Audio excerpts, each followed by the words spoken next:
I've been speedrunning for a while now, and every game I've done a run in is something that I already have some level of expertise in, whether it's a game I've played to completion or just seen other runs of.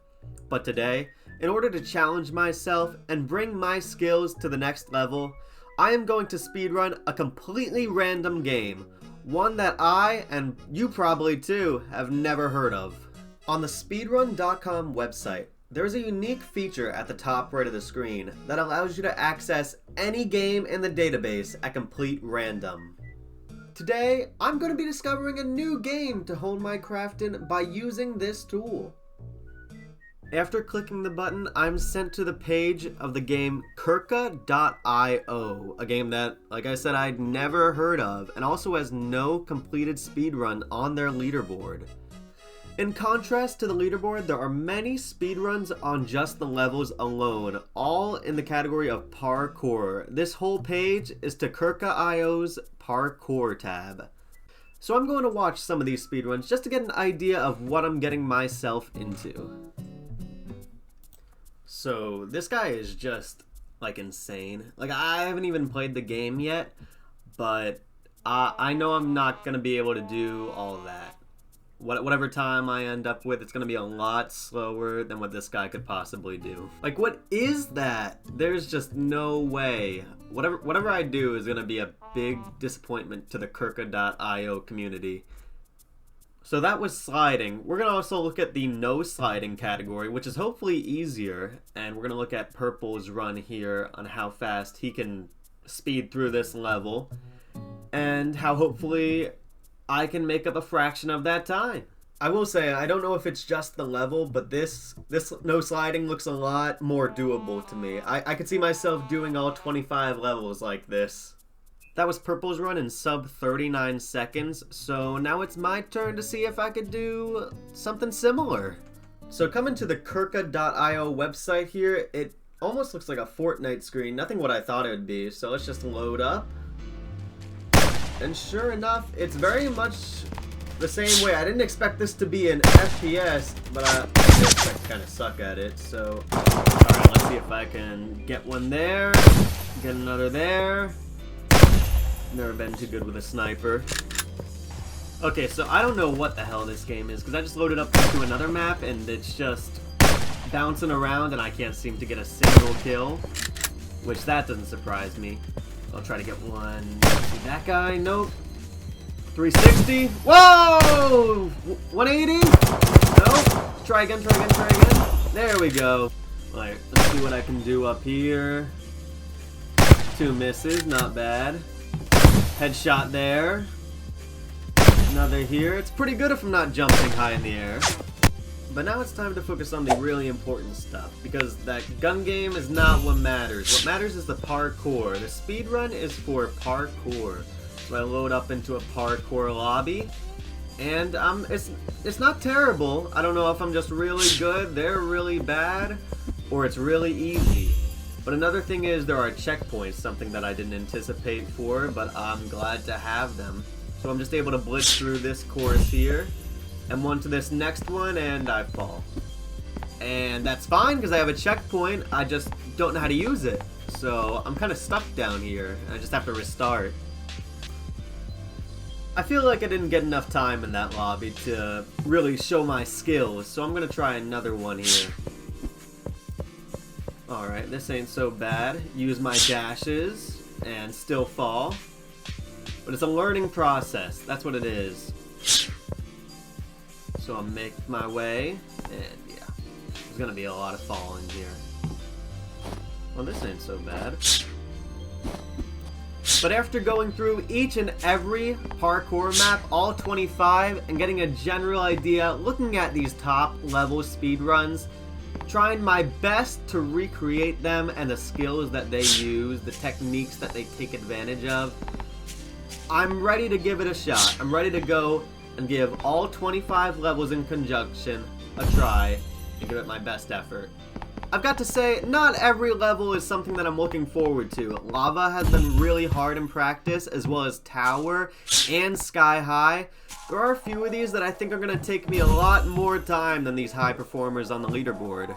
Now this first map, Eruption, is pretty simple. It's really straightforward actually. All you do is walk up some staircases until you fall while avoiding the lava. As long as you do that, you just make your way to the finish line. And we beat that one in about 41 seconds. I'm going to have to keep track of these times in order to compile how fast we beat these levels. Now this one's actually easier than the last one. Yes, this next one, all you have to do is get down the mountain. There's no risk of death. All you have to do is go and avoid these towers, and you win. Now we're finally raising the stakes on this next level, as there is a lot more parkour, and you can easily fall in this lava here. While they do give you a lot of nice checkpoints, something the other levels lacked, they didn't really need it as much as this level does, and you'll see I'm going to struggle a bit on this one. Ultimately, I make it through to the end, and that's our third level down. This game and its parkour courses are really cool. I really like the maps in this game, and if you like parkour, I really hope you give it a try. This level was a bit of a confusion for me, but I ended up getting it done. Now the next map was Lava, one of the maps that I was initially really worried about going into, and I think it's pretty obvious why. Very tedious jumps, and if you fall, you're back to the last checkpoint. Now, I'm able to make my way past the first part pretty simply, and that's because I gave this map a lot of practice. But even with that, I'm going to have a pretty complicated ending here because it is ruthless, this one. You're going to struggle no matter what, unless you're the best of the best, which I most certainly am not. It's my first time discovering this game, but I give it my all, and that's my time. I'm going to speed through the next few maps here. This one wasn't very difficult, except for this little cubby at the end.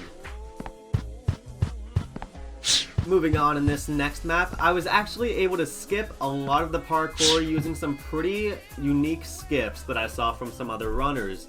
In this temple here, I'm able to use the top of the temple in order to hop on top of the trees and skip what was initially intended by the creators of the map.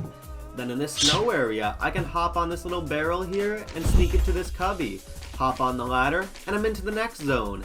And in this lava area, I can get on the top of this little volcano edge here, and I can reach the end. In high rises, you leap from one skyscraper to the next in order to get to the building at the end of the map. In this next map, I was also able to employ some strategies that saved me a lot of time. After this initial parkour, onto the next part, you can actually skip the whole thing. And all you have to do is run to the end, hop on top of these leaves, and dash across. And then in this next area, you can do close to the same thing. On top of this leaf pile, you can kind of glitch your way on top of it, dash into this corner, and get up that ladder, and that's the end. The race map is very straightforward, just like the first two maps, except it's got a few holes in it, which I was able to avoid. This prison map actually has some crazy strategies where you can get on top of the prison and just run to the finish line. Unfortunately, I don't have the technique to be able to do that, so I have to go through the way it was intended. Next, I make my way through Skytown, Train, and Toilet, and then on to Tower. Now the first part of Tower is very easy. Once you get to the checkpoint, you're halfway there. But the next half is very difficult. You have to land on top of these leaves, and these leaves are like less than a half of a block. So good luck staying on the top. While certainly not the best, that was the second hardest map that I picked out, and I'm able to get it done.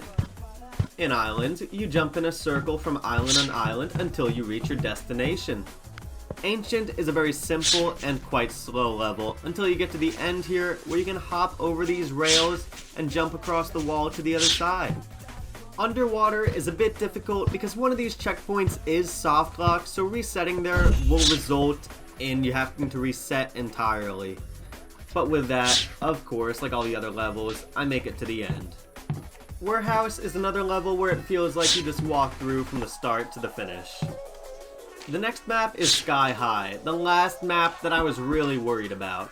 And the reason, despite having multiple checkpoints on this level, is these very masterful jumps. They are quite small. It's like less than a fraction of your foot to land on these rails. And I do manage to do it successfully enough eventually, but it does rack up a lot of time. Something I've already accumulated a lot of throughout these other levels. These next few levels are very simple, with my favorite one being included, that being Tunnel. Dusty, Flora, Tunnel, and Time. These levels are very simple in comparison to their counterparts. This level Time is the last level to the speedrun of all 25 parkour levels. And it's a bittersweet goodbye. I had a lot of fun with this game, both as a first-person shooter and as a parkour game. So the new world record for this run is going to be about 38 minutes. That is our final time. I highly recommend giving this game a try because I actually had a lot of fun and I hope you enjoyed. Take care.